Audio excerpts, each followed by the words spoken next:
Election के 2 phase हो चुके हैं और हाल ही में जिस तरह से इलेक्शन कैंपेनिंग चल रही है पूरे जम्मू कश्मीर में, जिसको लेके इलेक्शन कमीशन ने बड़ी अपनी सेटिस्फेक्शन दिखाई है और ये कहा है कि यहाँ पे नदी नाले पहाड़ सब बड़े खुश हैं। हम खास तौर से आज की पत्रकार परिषद में हम संबोधित हैं इलेक्शन कमीशन को और उनको ये कहना चाहते हैं कि जो ये इलेक्शन प्रोसेस हो रही है ये भारत के संविधान के तहत हो रही है, लेकिन इसमें इस वक्त जो पूरे प्रदेश में है एक अलगाववादी उफान है, एक सांप्रदायिकता का उफान है। वो किस तरह से इन बातों को नज़रअंदाज कर रहे हैं, किस तरह से आधे अलगाववादी या पूरे अलगाववादी इस इलेक्शन में पार्टिसिपेट कर रहे हैं। उनका कौन सा अधिकार है? भारत के संविधान की किस धारा के तहत उनको पार्टिसिपेट किए देना ये कर रहे हैं।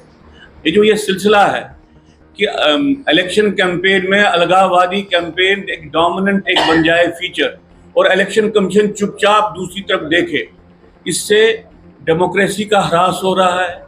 इससे आगे आने वाले समय में यहाँ पे डेमोक्रेटिक प्रोसेस अलगाववादियों का अखाड़ा बन जाएगी और हमारे को बहुत ही दुख से कहना पड़ता है क्योंकि भारत के संविधान के प्रियम्बल में ही sovereignty, integrity, unity of nation ये प्रमुख एक दायित्व है भारत की राज्य सत्ता का, भारत के इंस्टीट्यूशंस को। इलेक्शन कमीशन किस तरह से इसको वायलेट होने दे रही है?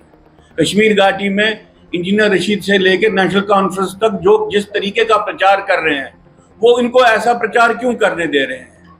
ये है आंखें मूंद लेना जब अलगाववादी अंदर घुस के डेमोक्रेटिक प्रोसेस को अंदर से कब्जा करने की प्रक्रिया कर रहे हैं। इससे बड़ा भीतरघात, इससे बड़ा इंटरनल सबवर्शन का कोई एक्ट नहीं हो सकता है।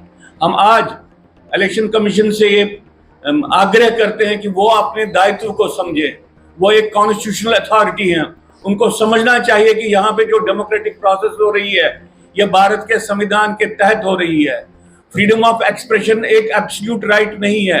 फ्रीडम ऑफ एक्सप्रेशन लिमिटेड है by national sovereignty, unity, public order.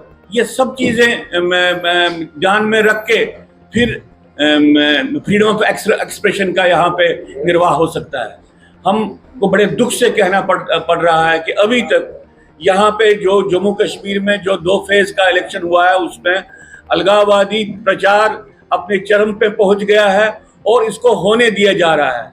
और जो लोग ये होने दे रहे हैं, चाहे वो भारत की राज्य सत्ता के साथ जुड़े हैं या इलेक्शन कमीशन के साथ जुड़े हैं, वो यहाँ की जनतांत्रिक डेमोक्रेटिक व्यवस्था का बहुत बड़ा नुकसान होने दे रहे हैं।